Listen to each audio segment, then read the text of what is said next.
La ilaha illallah Muhammadur Rasulullah. La ilaha illallah Muhammadur Rasulullah. Bismillahirrahmanirrahim. Assalamualaikum warahmatullahi wabarakatuh. Waalaikumsalam warahmatullahi wabarakatuh. Halo teman-teman semua, saya Nur Ainia dan teman-teman saya yaitu saya Hadijah Sidika Nasir, saya Nuriatul Habibah Saleh, saya Sabila Rahman, dan saya Erni Violinda. Baik, pada kesempatan kali ini kita akan berbincang-bincang tentang zikir ilahi bersama Mubalik Pembina SMA Plus Al-Wahid, yaitu Bapak Maulana Teguh Nasir Ahmad. Nah, langsung saja. Pak, mengapa kita itu harus berzikir? Ya, Assalamualaikum warahmatullahi wabarakatuh. Waalaikumsalam warahmatullahi wabarakatuh. Zikir itu memang sangat diperlukan, dan pada dasarnya, pada hakikatnya semua orang mencari ketenangan, ya, ketenangan, kenyamanan, gitu ya. Ingin menciptakan itu, gitu. Apapun yang mereka lakukan tuh ingin terjadinya ketenangan jiwa mereka. Hanya mereka mungkin tidak tahu, gitu ya, atau belum tahu. Mereka berpikiran dengan banyaknya uang dia bisa jadi kaya, bisa jadi banyak, bisa memenuhi segala keinginan, timbul ketenangan. Mereka mencari, ya, mencari uang sebanyak-banyak, mencari materi sebanyak-banyaknya, membangun sesuatu yang diinginkan, dia bangun semuanya. Tetapi ternyata kelihatannya mereka tetap aja di dalam kebimbangan itu, ya. Jadi artinya ketenangannya itu tidak didapatkan, gitu ya. Nah, kemudian untuk keamanan, kenyamanan di setiap negara pun pada dasarnya seperti itu, gitu ya. Untuk mencari ketenangan itu supaya tidak diganggu oleh orang, mereka membuat senjata-senjata yang canggih, ya. Itu. Tetapi ternyata dengan membangun atau membuat, ya, senjata-senjata itu bukan malah ketenangan yang didapat, justru apa yang dapat, ya? Justru rasa kekhawatiran, rasa ketakutan yang luar biasa. Jadi Pak, ya, zikir itu apa ya? Ya. Jadi saya lanjutkan dulu bahwa ketenangan yang sesungguhnya itu adalah ketenangan yang ditawarkan oleh agama Islam, yang dibawa oleh Nabi kita, Nabi besar Muhammad Sallallahu Alaihi Wasallam. Nah, jadi Rasulullah Sallallahu Alaihi Wasallam sudah diajarkan oleh Allah Subhanahu Wa Taala, diberikan wahyu oleh Allah Subhanahu Wa Taala, seperti tercantum di dalam Al-Quran surat Ar-Ra'd ayat 29, ya. A'udzubillahi minasyaitonirrajim. Alladzina amanu wa tatma'innu qulubuhum bizikrillah. Jadi orang-orang yang beriman itu untuk mendapatkan ketenangan hati itu adalah dengan cara berzikir. Ala bizikrillahi tatma'innul qulub, ya. Ingatlah bahwa berzikir atau mengingat Allah Subhanahu wa taala itu adalah untuk menenangkan qalbu, menenangkan hati. Jadi kalau pertanyaan dari Hadijah tadi, ya, apa arti zikir itu? Itu. Jadi mengingat. Arti dasarnya adalah mengingat. Zikir ilahi berarti mengingat Allah. Nah, dengan cara mengingat Allah inilah, ya, maka ketenangan yang sesungguhnya itu akan didapatkan. Ya, akan didapat. Dan ketenangan inilah yang akan mengantarkan manusia kepada surga Allah Subhanahu wa Ta'ala. Jadi sekali lagi, apapun yang kita dapatkan, apapun yang kita buat untuk mendapatkan ketenangan jiwa yang hakiki ini, tidak ada lain adalah sebenarnya berzikir kepada Allah Subhanahu wa Ta'ala. Ya, itulah yang akan mendatangkan ketenangan jiwa, sehingga akhirnya Allah Subhanahu wa Ta'ala akan memanggil, akan memasukkan orang-orang itu, orang-orang yang sudah mendapatkan ketenangan itu ke dalam surganya, seperti di dalam difirmankan dalam surat Al-Fajr, ya, ayat 28 sampai 31. Ya, ini dihitung dengan bismillah. A'udzubillahi minasyaitonirrajim. Ya ayatuhan nafsul mutmainah. Wahai orang-orang yang berjiwa tentram. Wahai orang-orang yang berjiwa tenang. Jadi ini yang akan dipanggil itu adalah orang-orang yang memiliki jiwa tenang, jiwa tentram. Makanya diburu terus ketenangan ini. Apa? Manusia mencari sesuai dengan kemampuan, sesuai dengan akal pikirannya. Padahal Allah Ta'ala sudah mengirimkan nabinya itu untuk memberikan petunjuk itu. Supaya manusia kembali mengingat Allah Subhanahu wa Ta'ala. Apa ayat itu lanjutnya? Irji'i ila rabbiki radiyatan mardiyah. Kembalilah kepada Tuhan engkau. Engkau ridho kepadanya dan dia juga ridho kepadamu. Padhuli fi ibadi wadhuli janati. Maka masuklah di antara hamba-hamba pilihanku dan masuklah ke dalam sorgaku. Jadi ketenangan ini dicari oleh setiap orang. Hanya orang-orang mencari jalan-jalan yang lain.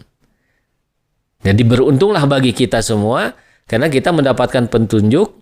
Ternyata ketenangan yang hakiki hanya akan didapat dengan cara berzikir, yakni mengingat Allah Subhanahu wa Ta'ala. Itu. Baik Pak, untuk pertanyaannya bagaimana cara berzikir yang baik? Gitu. Sekarang masuk ke pertanyaan bagaimana berzikir yang baik itu. Nah, Hadrat Khalifatul Masih Sani, ya, Hadrat Mirza Bashiruddin Mahmud Ahmad, beliau sudah menulis buku yang namanya Zikir Ilahi, ya, Zikir Ilahi. Nah, ini beliau sampaikan tentang Zikir Ilahi ini pada tahun pada tanggal 18 Desember 1916 pada Jalsah Salanah di India, Kadian, ya. Kadian, India. Nah, ini jadi sebenarnya ini udah dari tahun 1916 gitu kan. Lama. Ini luar biasa gitu. Allah Ta'ala, bentuk cinta Allah Ta'ala kepada umatnya melalui seorang reformer, seorang muslih gitu ya, menyampaikan ini ke seluruh dunia. Dan Jemaat Ahmadiyah tersebar di zaman Khalifah kedua ini ke seluruh dunia ya. Di zaman hidup beliau 50 negara ya masuk Jemaat Ahmadiyah. Jadi paling tidak 50 negara sudah mendapatkan nasihat ini. Hanya sekarang tergantung nasihat ini dilaksanakan atau tidak. Gitu kan? Nah, apalagi kalau kita kembali kepada berdirinya Islam jauh sebelum tahun ini ya. Berarti nasihat ini ala bizikrillahi tatmainul qulub itu sudah ada dari sejak dulu. Nah, sekarang apa zikir itu? Tadi dikatakan zikir itu adalah mengingat. Zikir ilahi artinya mengingat Allah Subhanahu wa Ta'ala. Bagaimana sekarang zikir yang baik? Nah, ini baca buku ini ya. Tapi secara garis besarnya Bapak sampaikan. Jadi di sini beliau katakan, jadi zikir ilahi atau untuk mengingat Allah Subhanahu wa Ta'ala itu caranya adalah apa? Pertama, menghadirkan di muka kita gambaran sifat-sifat Allah. Ya.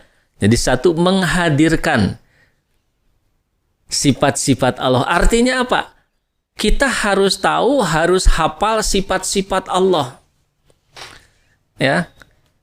Pertama ya. Jadi harus tahu, harus hafal sifat-sifat Allah.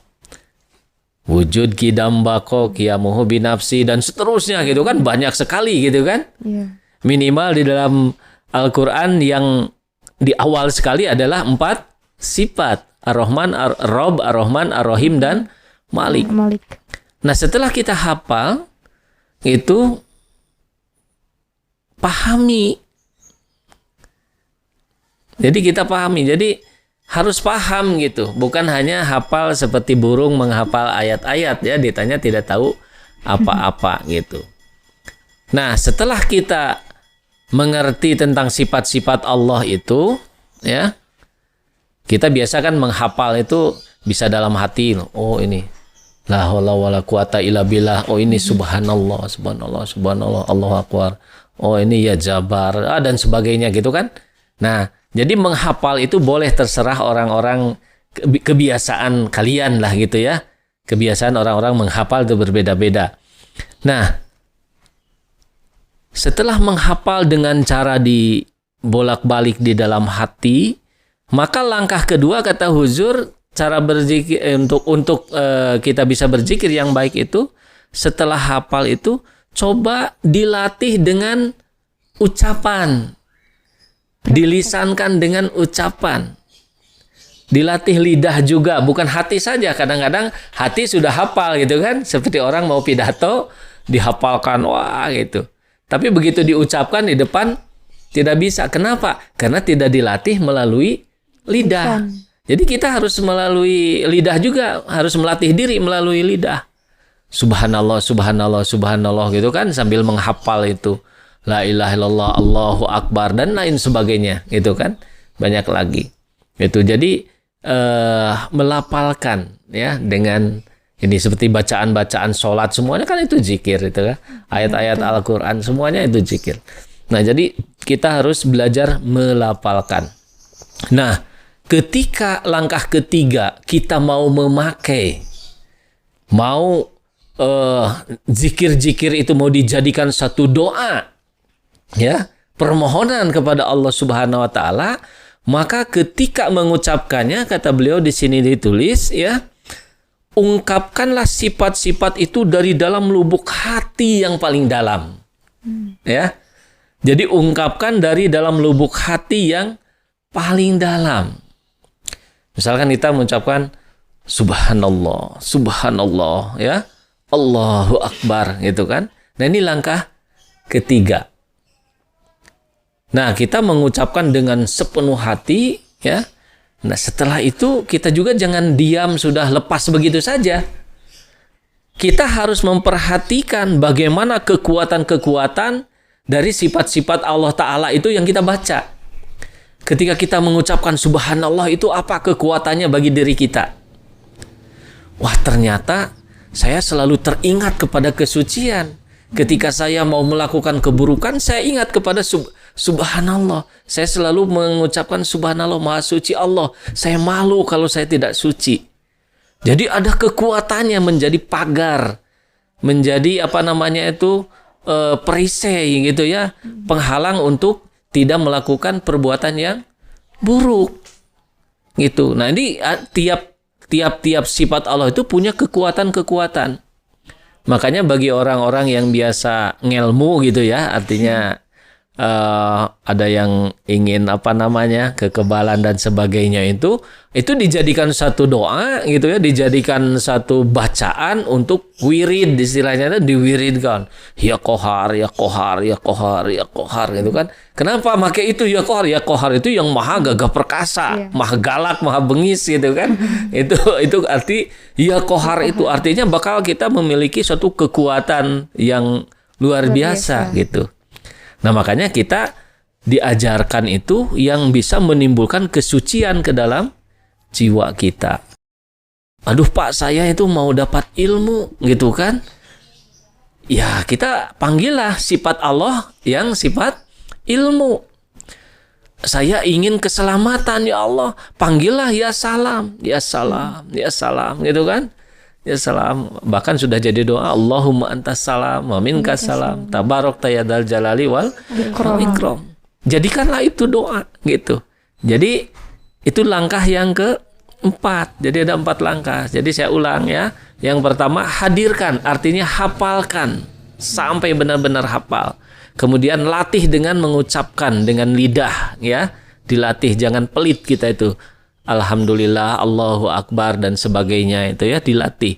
Kemudian yang ketiga, ketika kita memakai, ketika kita mengucapkan ya, dijadikan satu doa, jadikan satu pujian untuk Allah, maka itu harus dirasakan bahwa itu keluar dari dalam lubuk hati yang paling dalam.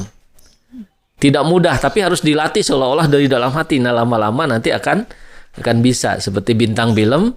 Tidak mau nangis, tapi dia perannya harus menangis. Dia pura-pura ada kesedihan gitu kan. Pura-pura gitu untuk bisa menangis. Akhirnya bisa keluar air mata juga kan. Yang begitu saja bisa, kenapa kita tidak mau usaha keras di sini? Gitu kan. melatih diri supaya kita benar-benar mengungkapkan itu dari dalam lubuk hati. Nanti kalian akan merasa getarannya itu ketika mengucapkan Allahu Akbar itu. Akan bergetar itu, merinding itu semuanya. Itu. Ya. Artinya itu kita sudah mulai itu masuk itu. Ya. Karena kita begitu mengucapkan Allahu Akbar itu, hati yang dalam pun mengatakan Allah yang maha besar. Gitu kan. Apalagi untuk tadi satu doa. Kemudian kita menguji kekuatan-kekuatan atau keampuhan itu supaya apa? Supaya kita bisa mensyukuri nikmat-nikmat Allah Subhanahu wa taala. Nah, kalau kita tidak mengujinya, ya, tidak mau mengujinya, kita mengucapkan subhanallah, udah biasa saja gitu kan. Tetapi ketika kita mengujinya, saya berkat doa, pakai doa ini gitu kan, mengucapkan subhanallah luar biasa. Oh, saya berkat pakai Al-Fatihah, saya baca ini, saya dikabulkan doa untuk ini gitu kan. Jadi ada kekuatan-kekuatan itu akan menambah keyakinan pada kita. Jadi kita sebesar apapun ya, sekecil apapun, coba cari, pasti ada itu pengaruh daripada zikir itu. Nah, inilah zikir yang diajarkan, yang baik, yang benar. Kemudian saya ingin bertanya nih Pak, apa saja yang dapat dikatakan sebagai zikir yang hakiki? Ya, di buku ini juga Huzur ya. La ilaha illallah Muhammadur Rasulullah.